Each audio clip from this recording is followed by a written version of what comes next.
जय हिंद एस्पिरेंट्स, मैं रूबी ठाकुर स्वागत करती हूँ आप सबका एसएसबी क्रैक एग्जाम्स चैनल पर। तो चलिए हम कर रहे थे अपनी ज्योग्राफी एंड आज का जो हमारा टॉपिक है that will be the biodiversity. So already आपने बायोडाइवर्सिटी के कंसेप्ट्स पढ़ लिए हैं, हमने उसके ऊपर वीडियो जो इंपॉर्टेंट कंसेप्ट्स थे उसके ऊपर हमने ऑलरेडी बात की है। So the today's lecture will be on the top 25 MCQs on the biodiversity. So चलिए शुरुआत करते हैं हम अपने पहले क्वेश्चन से and the first question is on how many biogeographic regions are present in India. हमारे भारत के अंदर कितने बायोजियोग्राफिक रीजन्स प्रेजेंट हैं? 3, 4, 7, 10, 3, 4, 7, 10। आप जल्दी से आंसर दीजिए। Biogeographical regions which are present in are India. 3, 4, 7, 10। Okay, so the answer for this particular question is 10। चलिए देखते हैं कौन कौन से बायोजियोग्राफिक एरियाज हैं। So trans-Himalaya zone, done. Then we are having the Himalayan zone, desert zone, semi-arid zone, Western Ghat zone, Deccan Peninsula, Gangetic Plain zone, Northeast zone, Island zone and the coastal zone. तो ये हैं हमारे क्या 10 biogeographic regions. Done. आपको पता होना चाहिए particularly कि कौन सा स्टेट कौन से बायोजियोग्राफिक जोन के अंदर आता है। चलिए अगला प्रश्न। The main causes of biodiversity loss today are habitat loss and fragmentation, overexploitation and co-extinctions, alien species invasions and all of the above. मैंने आप लोगों को जब कंसेप्ट उसमें हमने एक बात पढ़ी थी, इट इज इवल क्वाड्रेट। ठीक है, ये किसके रिलेटेड था? लॉस ऑफ बायोडाइवर्सिटी के रिलेटेड में। चलिए बताइए इनमें से कौन से वो रीजंस हैं जो कि आज के टाइम पे बायोडाइवर्सिटी लॉस का एक कारण है।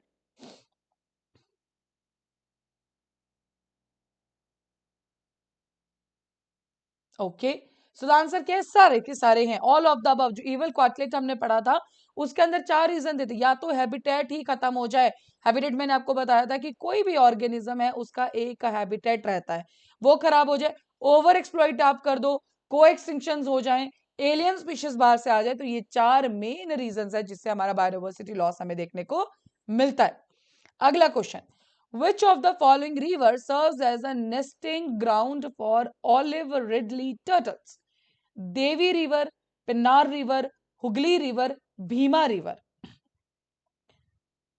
ऑलिव रिडली टर्टल के साथ इंडिया में एक ही साइट बहुत ज्यादा फेमस है, एक ही स्टेट के अंदर। बता दीजिए, Devi river, Pennar river, Hooghly river, Bhima river.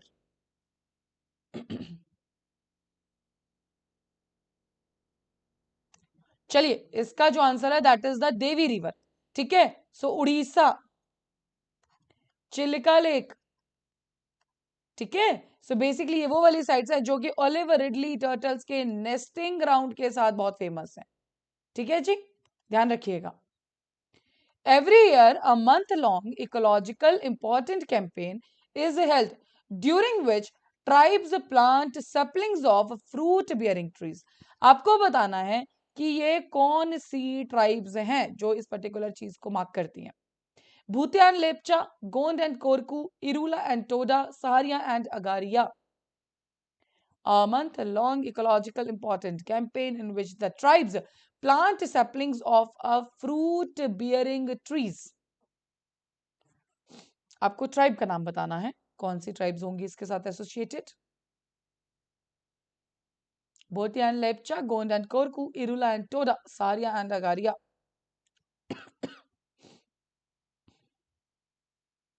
Okay, चलिए आंसर देखते हैं। It's Gond and Korku. Done. So these are the tribes in Madhya Pradesh and this particular festival coincides with Hari Jiroti festival. ठीक है, तो आपको ये चीजें ध्यान रखनी है। So it is the Gond and Korku tribe. चलिए, the maximum biodiversity is found in, आपके पास 4 रीजन दिए गए हैं, सबसे ज्यादा हमें बायोडाइवर्सिटी कौन से एरिया में देखने को मिलेगी? Tropical rain forest, temperate forest, coniferous forest या आर्कटिक फॉरेस्ट। देखिए बायोडाइवर्सिटी के मतलब में क्या आ जाएगा? सब कुछ, हर एक स्पीशीज, प्लांट्स, एनिमल्स ज्यादा किसमें देखने को मिलेंगे? ट्रॉपिकल में, टेम्परेट में, कॉनिफेरस में या आर्कटिक में।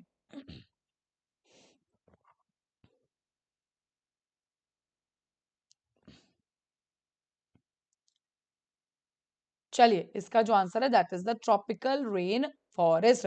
सो द मैक्स देखिए क्यों, क्योंकि देखो कॉनिफेरस और फॉरेस्ट, आर्कटिक तो चले रहने दीजिए, बहुत ही ज्यादा एक्सट्रीम टेम्परेचर है। कॉनिफेरस में भी यही प्रॉब्लम है, क्या है, क्लाइमेट ठंडा रहता है हमारा, hilly areas and all. Tropical rain forest ही एक आइडियल कंडीशन देता है जब हम बहुत सारी बायोडाइवर्सिटी देखने को मिलेगी।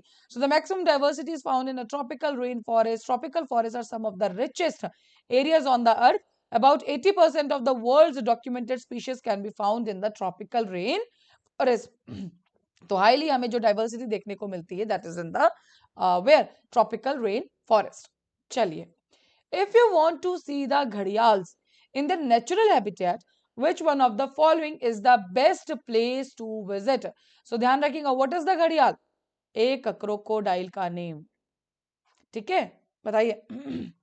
Bhitarkanika mangrove, Chambal river, Pulicat lake, Deepor beach, कहां देखने को मिलेंगे हमें घड़ियाल्स की जब हम बात करेंगे? ध्यान से पूछिए, देखिएगा, घड़ियाल्स स्पेशली मेंशन किए जा रहे हैं, एक ही जगह है जिसको इसके साथ एसोसिएटेड, और भी मिल जाए, but the main the place which is associated with this particular thing is, बताइए, भीतरकनिका, चंबल, पुलिकत, दीपोर बीच।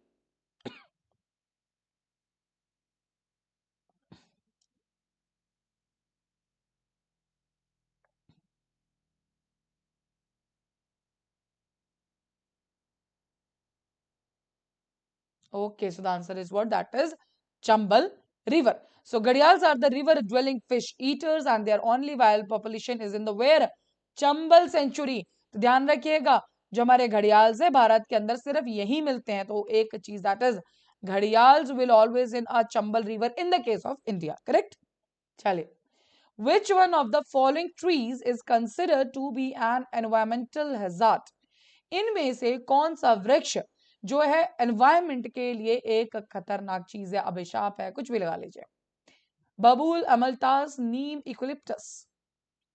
Which one of the following trees is considered to be an environmental hazard? बबूल, अमलतास, नीम, eucalyptus.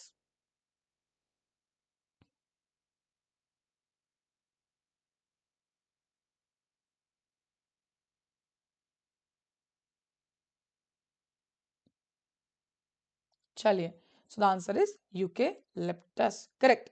So it is responsible for replacing indigenous forests in several parts of the world, depleting food and shelter sources and therefore affecting animals and birds. Growing eucalyptus in low rainfall areas may cause adverse environmental impacts due to the competition for water, that is water. ठीक है, so yes, eucalyptus has been considered as a what environmental hazard. ठीक है जी, चलिए अगले प्रश्न की तरफ। Which one of the following is the most important factor responsible for decline of biodiversity? आपके पास नीचे देखिए, decline of biodiversity, loss of biodiversity, same चीज है। अब डिपेंड करता है कि ऑप्शंस में क्या दिया गया है, उसी के हिसाब से आपका ऑप्शन डिसाइड होगा। It's a genetic assimilation, controlling predators, destruction of habitat या controlling pest. Decline of biodiversity.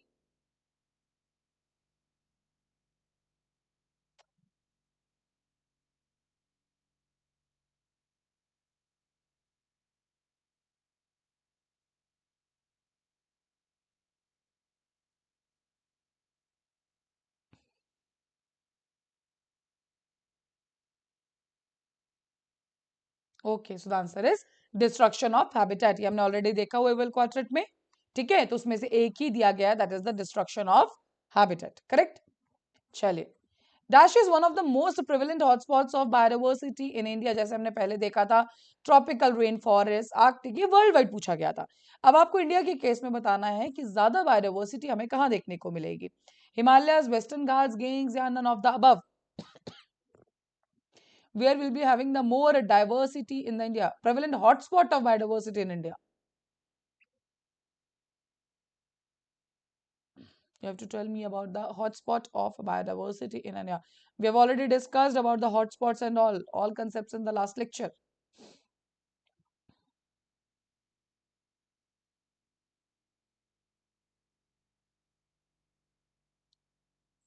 Okay, so the answer is where? That is the Western Ghats for sure. Correct? चलिए, Dash is the basic unit of classification and a taxonomic rank. Species, genes, class, order. आपको बताना है कि सबका base क्या है, इनमें से सबसे पहला लेवल कौन सा है. Simple question. Species, genus, class, order. Which will be the first level?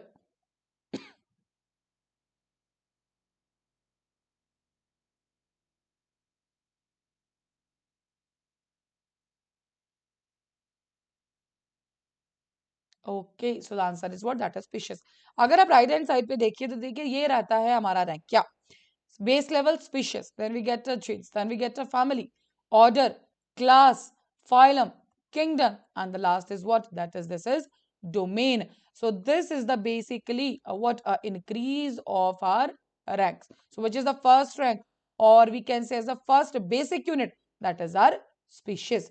Correct. तो ये आपको थोड़ा सा पता रहना चाहिए कि ये लेंथ कैसे चलता है.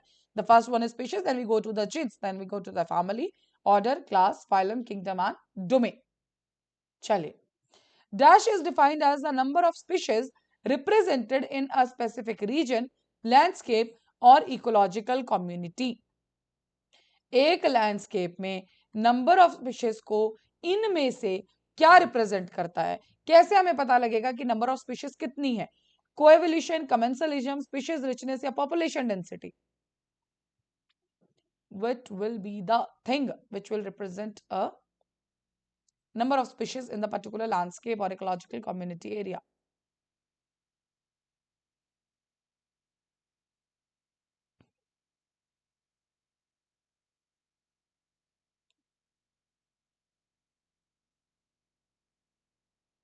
ठीक है जी. सो इसका आंसर क्या होगा? Species richness. We have already discuss. मान लीजिए दो, बिकॉज देख लें यहाँ पे सिंपल में देखते हैं. ए एंड बी दो लैंडस्केप्स है. One star, one circle, one square. ठीक है. One star, one star, one, three stars हो गए. चलो, दो सर्कल्स हो गए. ठीक है. अब क्या हुआ? अब आपसे पूछा जाए कि स्पीशीज रिचनेस किसमें ज्यादा है, so you will be telling the A. Why? एक, दो, तीन, तीन तरह की स्पीशीज देखने को मिल रही है इसमें. इसमें देखिए दो ही स्पीशीज है. हाँ, स्पीशीज अबंडेंस पूछी जाए तो एक स्पीशीज में कितने क्रिएचर्स है, तो हम बी की तरफ चले जाए. क्यों? स्टार कितने हैं इसमें? तीन है. यहाँ पे सिर्फ एक ही था. लेकिन स्पीशीज रिचनेस का मतलब क्या होता है कि yes, how many species we do have at that particular place. ठीक है. चलिए, that will be the answer, species richness. Which of the following is not included under the in situ conservation? National Park, Biosphere Reserve, Sanctuary या Botanical Garden? Which of the following is not included under in situ conservation?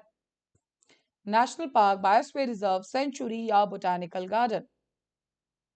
So I hope now you are clear with the in situ and ex situ. इन सिटू का मतलब क्या है? जहां पर जो चीज है उसको वहीं प्रिजर्व करो. एक्स सिटू क्या मतलब क्या है? क्रिएचर को उठाओ और किसी आर्टिफिशियल हैबिटेट में ले जाओ. अब आपको बताना है कि इनमें से इन सिटू कौन सा नहीं है. National park, biosphere reserve, sanctuary या botanical garden? What will be the answer? चलिए, कौन सा नहीं है? Botanical garden. क्योंकि national park, biosphere reserve, sanctuary क्या किया जाता है? एरिया है एक पर्टिकुलरली जो एग्जिस्ट करता था उसी को डिक्लेयर कर दिया जाता है बाय द गवर्नमेंट कि जी अब ये क्या बन गया हमारा? National park, wild life sanctuary, कुछ भी. ठीक है. ताकि हम इसको कंजर्व कर सकें. Done. So in situ conservation protect species in their natural habitat such as national parks and biosphere reserve. Botanical gardens क्या है हमारे? आर्टिफिशियल एनवायरमेंट है, so that will be called as the ex situ. Zoological park, zoo, ex situ. ठीक है जी. चलिए. What is the name of the species where population has been reduced to a critical level? अब on the basis of this particular options given, you have to give me answer कि अगर एक species है वो घटती ही जा रही है एक critical level तक, तो इनमें से सबसे appropriate option कौन सा है? This indeterminate, rare, vulnerable, endangered.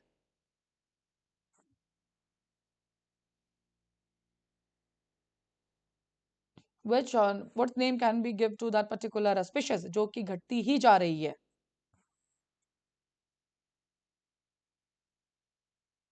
Okay, so the answer is what? That is endangered. क्यों? अगर क्रिटिकली एंडेंजर्ड होता तो हम वो लिखते, बट द पॉइंट में से बेस्ट क्या है, अगर देखा जाए तो रेयर पहले आएगा, मतलब थोड़ा बहुत खतरा हो गया, इंक्रीज हो गया वल्नरेबल, फिर इंक्रीज हुआ इट्स एंडेंजर, एंड लास्ट बिल्कुल एकदम टॉप लेवल पे आ गया danger, then we call it as what, a done. So the critically endangered species. So in particular चार ऑप्शन में से सबसे बेस्ट क्या था, एंडेंजर्ड। चलिए, what is the main difference between the sixth extinction and the previous five extinction? इससे अभी हमारा क्या बोल रहे हैं कि we are into a sixth extinction, तो फर्क क्या है? It is mainly occurring on the islands, it is mainly affecting the plants, it is happening at a faster rate, it does not involve human activities.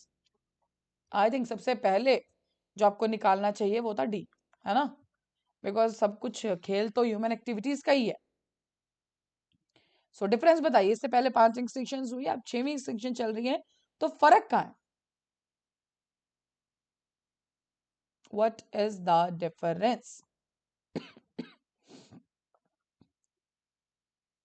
Okay, so problem क्या है कि अभी जो हमारी 6th एक्सटिंक्शन चल रही है वो बाकी एक्सटिंक्शन से बहुत ही ज्यादा फास्ट रेट पर है। देखो एक बार, सी द इंक्रीज, एकदम से बिल्कुल ऐसे जा रहा है, ठीक है।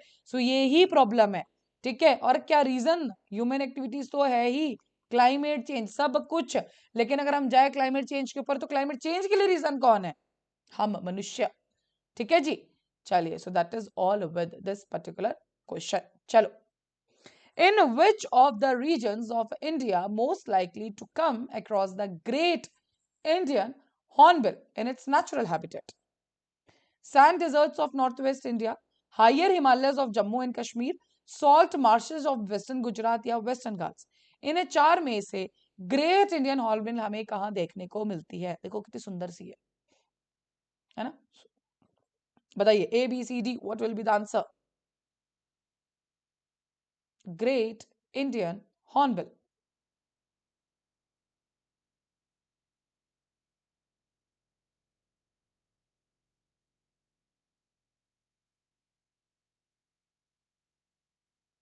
सो answer is what, that is the western Ghats. एक और चीज ध्यान रखिएगा, जम्मू कश्मीर में भी मिलती है लेकिन हायर हिमालयस पे नहीं है, फुट हिल्स में, ठीक है। So the great Indian hornbill is the largest hornbill species in the India, and it is also known as the great Indian और great pied hornbill, mainly found in the foot hills of the Himalayas, part of north east India along with the western ghats, listed as a vulnerable on the IUCN Red List of Threatened Species and under the Schedule 1 of the Wildlife Protection Act of India। तो ये थे कुछ effects related to a great Indian hornbill। चलिए, why does the government of India promote the use of neem coated urea in agriculture? क्यों कहा जाता है कि नीम कोटेड यूरिया को अब ज्यादा से ज्यादा यूज किया जाए? Even we get what, subsidy, इसके लिए अलग से गवर्नमेंट स्कीम भी चलाई गई है। So release of neem oil in the soil increases nitrogen fixation by the soil microorganisms. Neem coating slows down the rate of distribution of urea in the soil. Nitrous oxide, which is a greenhouse gas, is not at all released into the atmosphere by crop fields. It is a combination of a weedicide and the fertilizer for a particular crop। कौन से इन चार में से कौन सा ये reason है ताकि वो गवर्नमेंट जो कि कह रही है बार बार नीम कोटेड यूरिया को आप अपने लिए यूज कीजिए? What is the reason behind that? A B C D, neem oil को रिलीज करता है सॉइल के अंदर, rate of distribution of area को स्लो कर देता है, कोई ग्रीन हाउस गैस जो है नाइट्रस ऑक्साइड उसको रिलीज करता है, नहीं है बिल्कुल भी, या वीडिसाइड एंड फर्टिलाइजर का कॉम्बिनेशन है, इसलिए एक तीर से दो निशाने। Yes, answer is what, that is एक तीर से दो निशाने। ये वीडीसाइड तो है ही, बट साथ में फर्टिलाइजर भी, वीडीसाइड का मतलब जो आसपास के अनवांटेड वीड्स हैं उनको तो हटाता ही है, लेकिन एज अ फर्टिलाइजर भी सर्व करता है क्रॉप के लिए, खाद, ठीक है जी। So yes, that is the answer. Okay, so what are the unique about the Kharai camel? So this is one camel species. तो उसके बारे में 3 स्टेप्स दिए गए हैं, आपको बताना है इनमें से कौन सा उसके साथ ही एसोसिएटेड है। It is capable of swimming up to 3 kilometre in a sea water. ये कह रहा है कि जो खड़ाई कैमल है वो स्विम कर सकता है 3 किलोमीटर तक। दूसरा, सिर्फ ये ग्रेजिंग करता है मैंग्रोव्स के ऊपर, सर्वाइव करता है ग्रेजिंग ऑन द मैंग्रोव्स, ठीक है, मैंग्रोव ध्यान रखना। अगला, it lives in the wild and can not be domesticated. इनमें से which is the correct statement? ठीक है, it is the capable of swimming up 3 kilometre, क्या 3 किलोमीटर तक स्विम कर सकता है। मैंग्रोव्स में ग्रेज करता है, ठीक है जी। एंड द डोमेस्टिकेटेड, आप इसको डोमेस्टिकेट नहीं कर सकते हैं। कैमल की बात हो रही है, there is one species called as the Kharai camel, and this was the previous year question.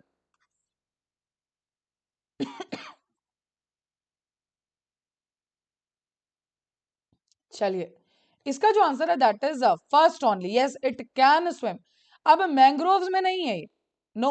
Mangroves कहाँ मिलते हैं? वेस्ट बंगाल वाली side. Wild and can not be domesticated, क्यों? कैमल कौन सा खाने जा रहा है आपको, ठीक है। You can domesticate it. So the Kharai camel is a rare breed of the camel that lives in the, this is very important, salt marshes of the Kutch, Gujarat, India. Name Kharai comes from the local Gujarati word khara, तो खारा पानी आप सब जानते हैं, means salty, तो उसी से इसका नाम पड़ा है खराई camel. So yes, it can swim, but mangroves नहीं, कहाँ मिलता है? कच्छ में, ठीक है। ये भी type of semi arid area में आप इसको रख लो। And can not be domesticated, क्यों? बिल्कुल आप कर सकते हैं, ठीक है। Okay, which of the following environmentalists first gave the concept of biodiversity hotspots? Julia Hill, John Muir, Norman Mears या Gaylord Nelson? Which of the following environmentalists first gave the concept of a biodiversity hotspot? Julia Hill, John Muir, Norman Mears, Gaylord Nelson? क्या होगा answer, बताइए। So this was a very easy question, हमने concepts में भी discuss किया, that is Norman Myers, correct. So ध्यान रखिएगा। चलिए, red plus programme is concerned with which of the following, एक प्रोग्राम है, इनमें से किसके साथ रिलेट करता है? Nuclear non proliferation treaty NPT, convention on biological diversity CBD, millennium developmental goals MDG या earth summit REDD plus red plus programme? क्या होगा answer?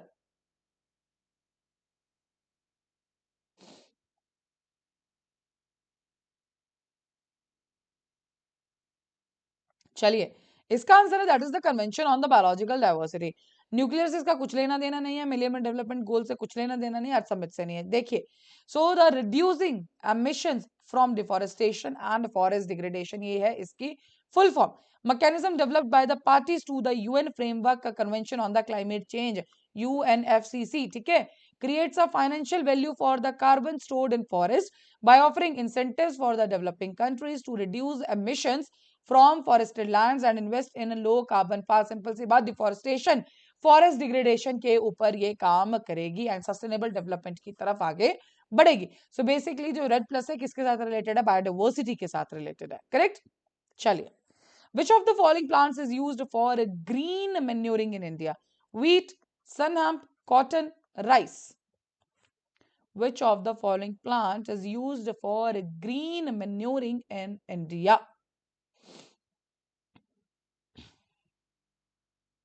Wheat, sun hemp, cotton, rice?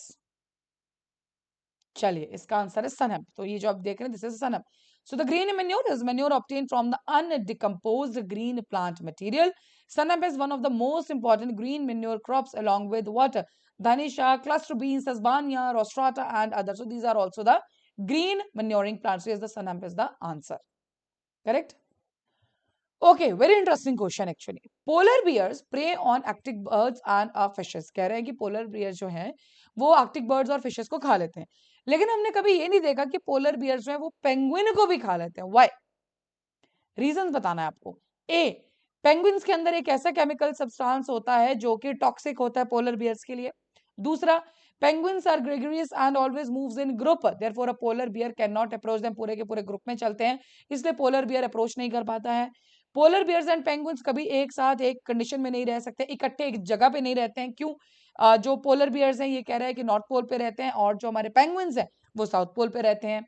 And the last one is the polar bears and penguins है वो एक symbiotic relationship establish करते हैं, वो एक दूसरे की एग्जिस्टेंस के लिए इंपॉर्टेंट है। डन, तो इसलिए वो उसको नहीं खाता है। बताओ क्या होगा answer?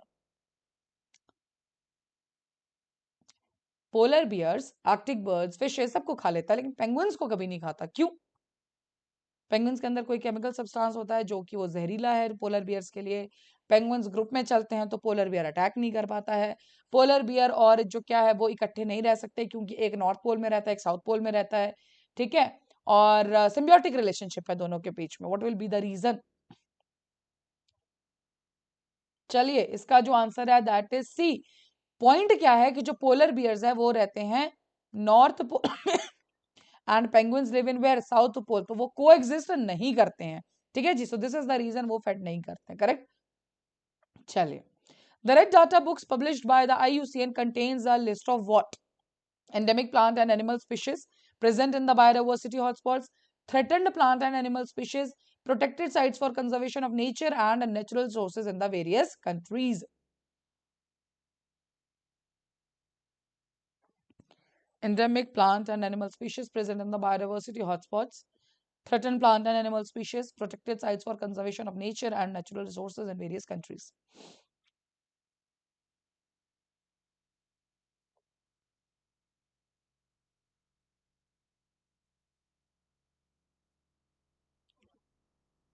Okay, so answer is what? That is second only. देखो, एंडेमिक प्लांट और एनिमल स्पीशीज तो है, बट क्या सिर्फ बायोडाइवर्सिटी हॉटस्पॉट्स है? नो, हर जगह से उठाता है ये. सेकंड सही है. Protected sites for conservation of nature and no, इसके बारे में बात नहीं करता ये. So the IUCN red list of threatened species or the red data book is the state document established for what? Rare and endangered species of animals, plants, fungi existing within the territory of the state or a country. Specific biodiversity hotspot भी नहीं होगा और इसमें sites include नहीं की जाती हैं. चलिए, that was the answer. Okay, हमारे पास पहले ही आंसर. चलिए, कोई बात नहीं. Question was biodiversity hotspot are characterized on the basis of the same. Question क्या है? आंसर क्या बन जाएगा इसका? Will be having the endemic flowering plants and thread perception. हमने क्या देखा था? हमें कुछ कंडीशंस चाहिए. क्या? 1500 एंडेमिक स्पीशीज होने चाहिए. ठीक है, मैंने आपको बताया था कल इसके बारे में. डन. एंडेमिक स्पीशीज होनी चाहिए, वर्टिब्रेट्स होने चाहिए, उन सब चीजों पे ही ध्यान रखा जाता है. चलिए, अगला question. This is also one case. Dung beetles live in regions where cattle graze. एक डंग बीटल्स है जो कि कहाँ रहती है? जहाँ पे कैटल्स ग्रेज करती है. Quickly burying and recycling cattle droppings. Because of the dung beetles' activities, breeding habitats for disease-carrying flies are reduced. ठीक है जी. And the plants upon which the cattle feed are nourished. The relationship between the dung beetles and the disease-carrying fly is a type of what? ये कह रहा है कि एक area डंग Beatles रहती हैं, वहां पे हमारी ये भी रहती हैं कौन? Disease carrying flies. ठीक है जी. तो हुआ क्या कि because of the dung beetles activity, breeding habitats for है जो कि हमारी डिजीज कैरिंग जो फ्लाइज हैं उनका क्या हो रहा है? बेसिकली उनका जो हैबिटेट है वो कम होता जा रहा है. ठीक है. तो उसके पीछे का रीजन क्या? तो पूरी स्टोरी बता दी है इन्होंने. आपको बताना है कि ये रिलेशनशिप क्या है. म्यूचुअलिज्म है, कमेंसलिज्म है, इंट्रा स्पेसिफिक कॉम्पिटिशन है या इंटर स्पेसिफिक कॉम्पिटिशन है? क्या होगा आंसर? बताओ.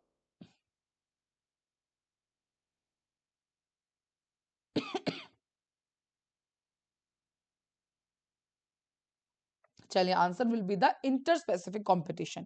सो the dung beetles and disease carrying flies both compete for the same food, that is cattle droppings. ठीक है, तो दोनों के लिए एक ही खाना है. Since the both of these organisms belong to different species, this competition is called as interspecific competition. ठीक है, इंट्रा और इंटर में आपको पता होना चाहिए. सो देखिए, ये हमारे अंदर म्यूचुअलिज्म. म्यूचुअलिज्म में क्या होगा? अगर दो स्पीशीज है, दोनों को फायदा हो रहा है. कॉम्पिटिशन, दोनों नुकसान में है. जैसे कि हमने डंग बीटल्स और उसमें देखा, एक को भी कम मिल रहा है, दूसरे को भी कम मिल रहा है. ठीक है. प्रिडेशन, एक पॉजिटिव है, एक नेगेटिव में रहेगा. पैरासाइटिज्म में भी यही होगा. क्या होगा? एक को तो फायदा है लेकिन दूसरे का नुकसान हो रहा है. ठीक है. देन कमेंसलिज्म में क्या होगा? एक पॉजिटिव है और एक को कोई फर्क नहीं पड़ रहा है. ये इंपॉर्टेंट है. अनमेंसलिज्म में क्या है? एक को कोई फर्क नहीं पड़ रहा है और एक क्या है? नेगेटिव में है. ठीक है. तो कमेंसलिज्म में क्या होगा? एक को कोई फर्क नहीं पड़ेगा. Zero means there is a no फर्क ऑन दैट पर्टिकुलर थिंग. और प्लस और माइनस मतलब बेनिफिट और लॉस. करेक्ट. चलिए. So which of the following has been cited as the cause for the death of penguin chicks from the world's largest colony of Magellanic penguins? इनमें से कौन सा वो रीजन है कि वर्ल्ड में जो लार्जेस्ट सबसे बड़ी कॉलोनी थी मैगेलिनिक पेंगुइन्स के, उनकी जो डेथ हो रही है? Lack of food, warm ocean currents, climate change या all of the above? This is the last question for your biodiversity. क्या होगा इसका आंसर? बता दीजिए.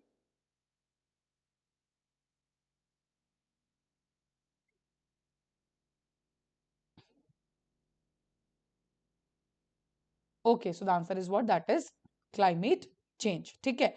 तो रीजन क्या है? देखो, so the Magellanics are the medium sized penguins. Size देखो, 15 inches tall and weighing about 10 pounds. So they are अपने आप में काफी बड़ा creature है वो. So male of the species sounds like a braying donkeys when they vocalize. Now among 17 species of penguins, 10 including Magellanics breeds are found in the region where there is no snow. तो ये कहाँ पे मिलते हैं जो Magellanics की हम बात कर रहे हैं जहाँ पर snow नहीं होती, because normally penguins के साथ क्या देखते हैं, snow वाला एरिया. ठीक है, लेकिन ये कह रहा है कि जो Magellanics है ये कहाँ मिलता है, और 10 और स्पीशीज है जो कहाँ मिलती है जहाँ पे हमारी स्नो नहीं होती है. तो मतलब क्या होगा, ड्राई टेम्परेचर रहेगा वहां पे एंड टेम्परेट रीजन हो सकता है. So to protect the chicks parents are too big to sit over. तो हम सब जानते हैं कि यस बर्ड्स में नॉर्मली क्या होता है, जब कोई भी बच्चा पैदा होता है so bird have to sit on your that particular child, वो टेम्परेचर एंड हर एक चीज से बचाने के लिए. लेकिन यहाँ पे क्या है कि क्रिएचर खुद इतना बड़ा है वो तो मर जाएगा, तो यही प्रॉब्लम है. To protect the chicks, parents are too big to sit over and those are still too young to have grown waterproof feathers. और उनके waterproof feathers जो बच्चा है उसके अभी नहीं आए हैं. So the downy penguin chicks exposed to drenching rain, इतना ज़्यादा rain है, and can struggle and die in the absence of attention of their concerned parents during the extreme heat. Chicks without waterproofing can't take a dip in the cooling water as adults, and this is the reason कि जो हमारी बहुत बड़ी एक जो particularly हम कह सकते हैं कॉलोनी होती थी Magellanics की, that was we are losing that particular thing, correct? So yes, that was all for the biodiversity questions for the day, and I think I hope you all got good answers for that. Chale. So now you are having some courses for NDA Series FCAT and you can enroll in this particular courses for whichever exam you are preparing. साथ ही में this is the discount code you can use while you are enrolling for that particular course, that is the Warrior 10. As you will apply this Warrior 10, you will get 10% off on that particular course. So that's all for the day. Thank you so much for watching this lecture of the MCQs on biodiversity. Jai Hind, Jai Bharat. अगर आप एक defence aspirant हैं और SSB interview, NDA, CDS, AFCAT जैसे exams के लिए prepare कर रहे हैं तो आप एसएसबी क्रैक एग्जाम्स के कोर्स को चेक करना ना भूलें. आप हमारी लर्निंग एप्लीकेशन को गूगल प्ले स्टोर से भी डाउनलोड कर सकते हैं.